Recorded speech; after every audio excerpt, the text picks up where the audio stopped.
Ready welcome to CEO desk. ఇవాల్టి మన CEO desk అంశం 5 కిలోల అయ్యప్ప స్వామి నగలను కొట్టేసిన దొంగవడు. ఇంతకీ శబరిమల ఆలయంలో ఏం జరుగుతుంది? హరిహరపుత్రుడు, అభయస్వరూపుడు ఆ అయ్యప్ప స్వామి దేశవ్యాప్తంగా కొన్ని లక్షల మంది ప్రతి ఏటా మాల వేసుకొని స్వామి దర్శనానికి వెళ్తుంటారు. ఎన్నో కష్ట నష్టాలను ఓర్చుకొని స్వామివారిని దర్శించుకుంటారు. జీవితంలో ఒక్కసారైనా ఆయన దర్శనం కలిగితే జన్మ ధన్యమైనట్టని భావిస్తారు చాలామంది. అంతటి మహిమాన్వితుడికే మచ్చ తెచ్చేలా శబరిమలలో కొన్ని సంఘటనలు చోటు చేసుకోవడం దిగ్భ్రాంతిని కలిగిస్తుంది. అయ్యప్ప స్వామి వైపు కన్నెత్తి చూసేందుకు కూడా సాహసించడు సామాన్యుడు. కానీ కొందరు వ్యక్తులు ఆయన బంగారు నగలకే ఎసరు పెట్టారు. అవును, ఇది నిజం.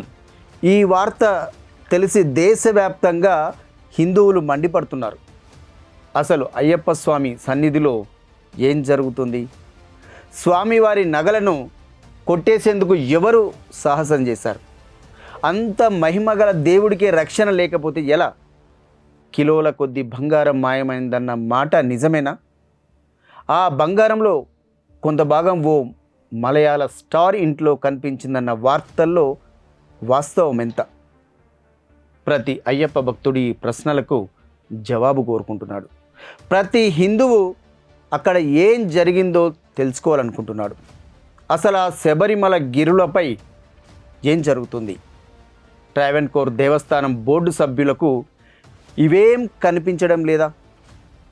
బంగారం మాయమైందన్న అంశంపై దర్యాప్తు జరుపుతున్న సిట్కు కేరళ హైకోర్టు కీలక ఆదేశాలు జారీ చేసింది. దీంతో ఈ ఇష్యూ మరోసారి తెరపైకి వచ్చింది. ఈ అంశంపై 6 వారాల్లోగా దర్యాప్తు చేసి పూర్తి నివేదిక సమర్పించాలని ప్రత్యేక దర్యాప్తు బృందానికి కేరళ హైకోర్టు తేల్చి చెప్పింది.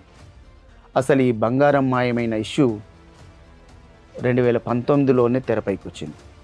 6 ఏళ్ల కిందట అయ్యప్ప స్వామి ప్రధాన ఆలయంలో బంగారం తాపడాల పునరుద్ధరణ సమయంలో 4.5 కిలోలకు పైగా బంగారం మాయమైనట్టుగా సిట్ విచారణలో వెల్లడైంది. ఈ నేపథ్యంలో హైకోర్టు కీలక ఆదేశాలు కూడా జారీ చేసింది. ఈ అంశంపై క్రిమినల్ కేసు నమోదు చేయాలని పోలీసులను ఆదేశించింది. దేవస్థానం సైడ్ ఫ్రేమ్లోని బంగారం లెక్కల్లో అవకతవకలు జరిగినట్టుగా సిట్ తేల్చింది.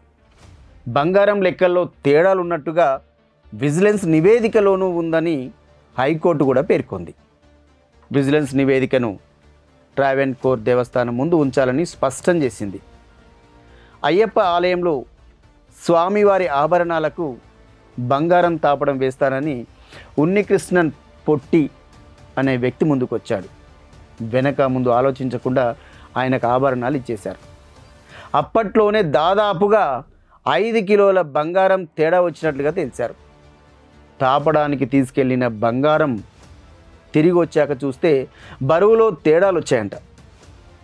ఇది వారి అంతర్గత దర్యాప్తులో తేలింది.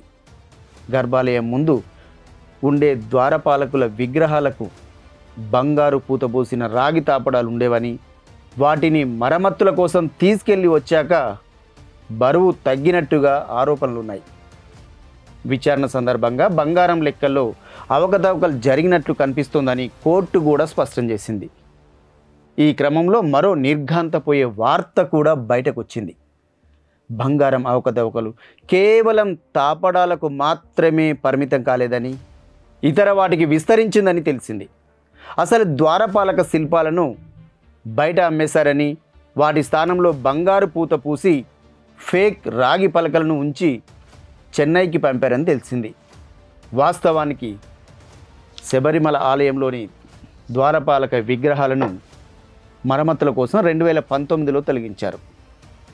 కొత్త బంగారు తాపడాలను చేయించి ఇస్తానని ఉన్నికృష్ణన్ అనే దాత వాటిని చెన్నైలోని ఒక సంస్థకు అప్పగించారు.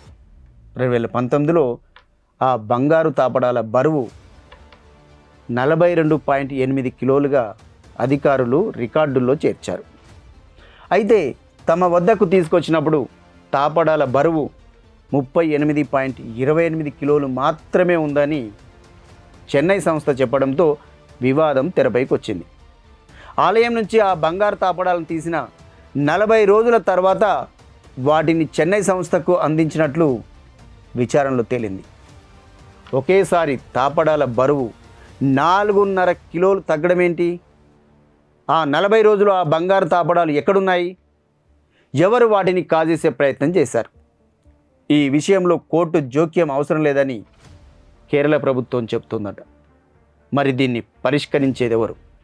స్వామివారి భక్తులకు భరోసా ఇచ్చే బాధ్యత ఎవరిది? ఇదే సమయంలో నేషనల్ మీడియాలో వచ్చిన కొన్ని కథనాలు మరింత ఆందోళన కలిగించాయి. బంగారం పూత కోసం బయటకు తెచ్చిన విగ్రహాలను మలయాళ నటుడు జయరాం ఇంట్లో పూజ కోసం వాడారని, ఆ తర్వాత వాటిని మళ్ళీ ఆలయానికి తెచ్చారని వార్తలు వచ్చాయి. అంతటి మహిమాన్వితమైన అయ్యప్ప స్వామి నగలను, విగ్రహాలను ఎవరి ఇష్టం వచ్చినట్లు వారు తీసుకెళ్తే అర్థమేంటి? భక్తుల ద్వారా ప్రతి ఏటా కోట్ల రూపాయలు ఆర్జిస్తున్న దేవస్వం బోర్డు స్వామివారి నగలను కూడా కాపాడలేకపోతుందా? ఇక స్వామివారి వద్ద ఉండే యోగదండం, ఏకముఖి రుద్రాక్షమాల కూడా కనిపించడం లేదన్న వార్తలు ఆందోళన కలిగిస్తున్నాయి. అసలు అయ్యప్ప క్షేత్రంలో ఏం జరుగుతుంది? యోగదండం అనేది ఎంతో విశిష్టమైందని చెప్తారు. మండల మకర విలక్కుతో పాటు నెలవారీ పూజలు, ప్రత్యేక సందర్భాలలో జరిగే పూజల తర్వాత హరివర ఆసనాన్ని ఆలపించి ఆలయ ద్వారాలను మూసిస్తారు. ఆ తర్వాత అయ్యప్ప యోగ నిద్రలో ఉంటారని భక్తుల విశ్వాసం.